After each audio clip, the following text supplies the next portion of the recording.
गुंड, जिल्हा परिषद प्राथमिक शाळा भांबेवाडी, जीवन कौशल्यावर आधारित जेव्हा ग्रामीण भागेमध्ये अंधश्रद्धेचा स्वतः जेव्हा एखादा गावकरी अनुभव घेतो तेव्हाच त्याच्या अंधश्रद्धेचं निर्मूलन होतं.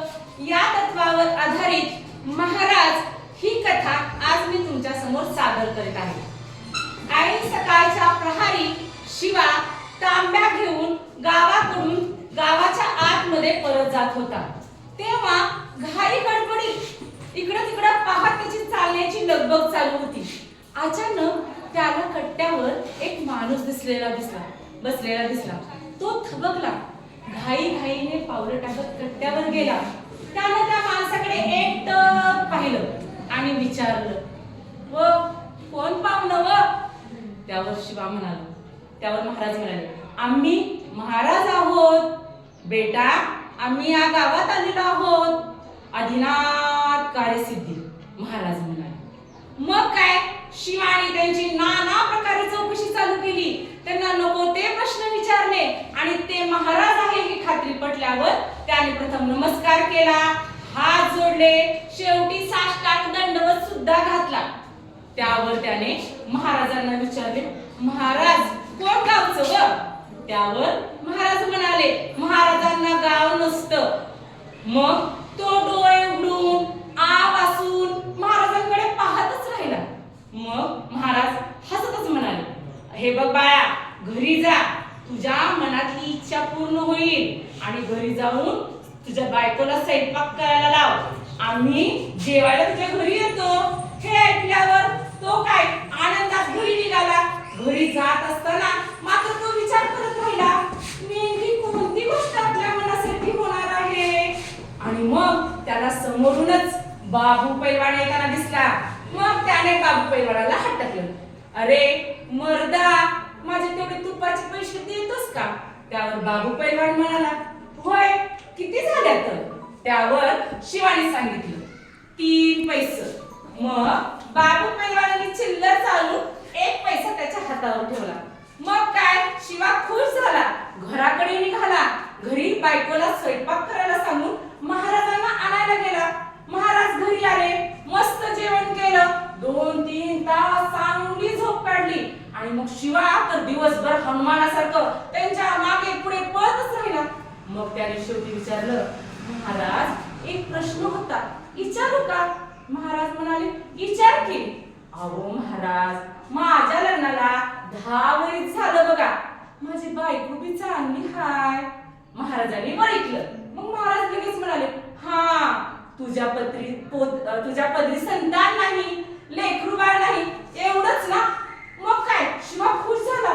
महाराजांनी कसं नाही ओळखलं आपल्या मनातलं. आणि मग काय त्याने नमस्कार केला, महाराजांच्या विनवण्या केल्या. महाराज म्हणाले, "हे बघ शिवा, तुझ्या पदरी पोर आहे, पण त्यासाठी उपाय करावा लागेल." "कोणता उपाय व महाराज?" त्यावर महाराज म्हणाले, "अरे ग्रहांची शांती करावी लागेल.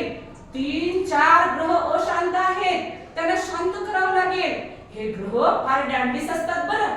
"अहो महाराज, मग त्यासनी सोडू नका बघा. 4, 8, 20 राहावा, पण त्या ग्रहांची शांती करा, मगच तुम्ही जावा." "अरे पण आम्ही असं कुणाच्या घरी राहत नाही." "अधिनाथ कार्यसिद्धी." महाराज म्हणाले. पण शिवा म्हणाला, "ते काय बी नाही. आता तुम्हाला 4-8 दिवस इथं राहावंच लागल आणि शांती करावी लागेल." महाराजांनी सांगितल्याप्रमाणे महाराजांची दिनचर्या अशी होती की महाराज सकाळी उशिरा उठत. त्यानंतर त्यांना कडकडीत 4 ते 6 बादल्या पाणी लागत. नंतर दूध, फळे, नंतर 2-3 तास तंत्रमंत्र आणि यातून त्यांना खूप दगदग होईल म्हणून खायला मिष्टान्न पण लागेल. हे सगळं ऐकून सुद्धा शिवा या गोष्टीसाठी तयार झाला. तो म्हणाला, "महाराज, काही काळजी करू नका, आमची बायको समजा ऍडजस्टमेंट करते बघा." आणि मग काय तो तयार झाला. आता हा म्हणता बातमी गावभर पसरली. शिवाच्या बायकोनं सुताराच्या बायकोला, सुताराच्या बायकोनं लवाराच्या बायकोला कोणीतरी सत्पुरुष त्यांच्या घरी आल्याचं सांगितलं होतं. आता शिवाच्या घरी कोणीतरी सत्पुरुष आला आहे, त्यामुळे जो तो शिवाच्या घरी येऊ लागला होता. जो तो शिवाच्या घरापुढे गर्दी करू लागला होता. शिवाच्या घरापुढे माणसांची रीघ लागली. घर तर माणसांनी गच्च भरून गेलं. आता काय करायचं? मग महाराज बैठकीला बसले. रिद्धी सिद्धी साधना चालू झाली. मग प्रश्न विचारायची गडबड सुरू झाली. एक गृहस्थ उठला आणि म्हणाला, महाराज आमच्या लेकीचं तेवढं लगीन जमीन का व? त्यावर महाराज म्हणाले, वय आदिनाथ कार्यसिद्धी, वय व पण लय अडचणी आहे त्या. त्यावर सगळे लोक कान एकटवून ऐकू लागले. वय अडचणी आहे त्या. एक पांढरा पटकीवाला माणूस तुझ्या वाईटावर हाय म्हणून अडचणी आहे त्या. मग प्रश्न विचारणारा माणूस कोण बर पांढरा पटकीवाले असे 3-4 गडी त्याच्या डोळ्यापुढे उभा राहिले. पण त्याने तरीही महाराजांवर विश्वास ठेवला आणि तो महाराजांना म्हणाला, मग याच्यावर काय उपाय? त्यावर महाराज म्हणाले, वय एक काम करायचं, दिवा लावायचा तुपाचा. अहो पण कुठं? त्या माणसाने विचारलं. अरे कुठं काय? देवापुढं लावायचा. 15 दिवस देवापुढं दिवा लावला म्हणजे तुझ्या पोरीचं लगीन जमन बघ. हे ऐकल्यावर सगळी बसलेली मंडळी खुश झाली. जो तो प्रश्न विचारण्यासाठी गडबड करू लागला. प्रत्येकाला काहीतरी अडचण होती. पण महाराजांनी ओळखून डोळे मिटले. असे डोळे मिटले की त्यांनी डोळे उघडलेच नाही. मग शिवानी हे ओळखलं. मग शिवा म्हणाला, महाराजांनी आता समाधी मारली आहे.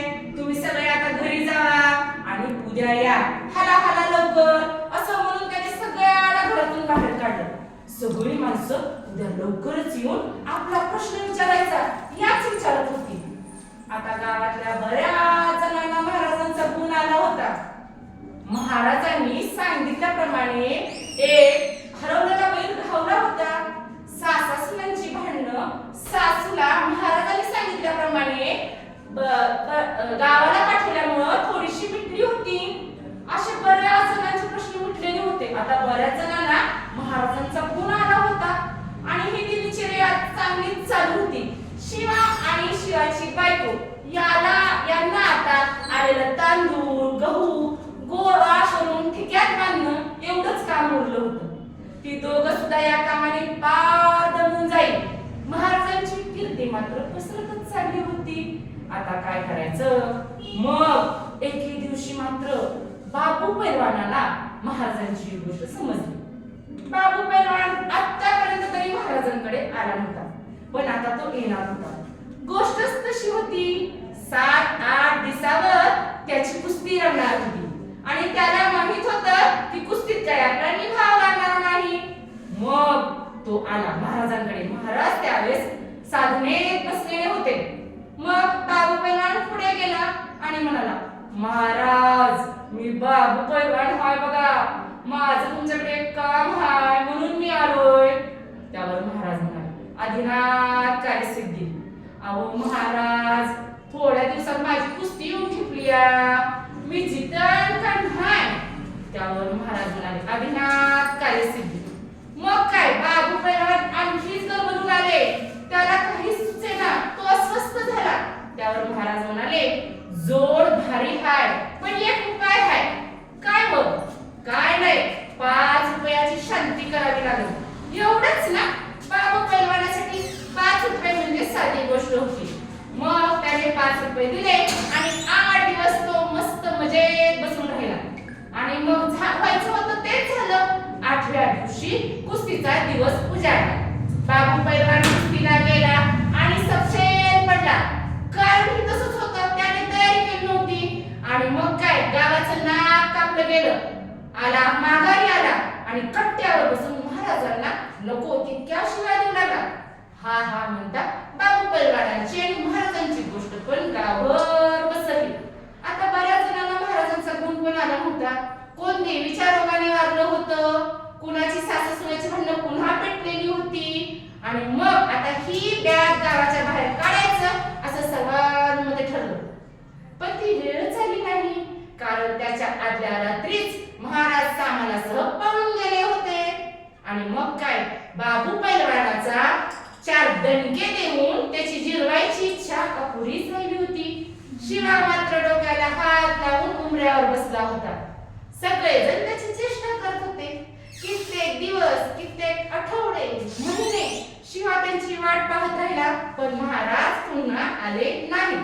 आधी कार्यसिद्धी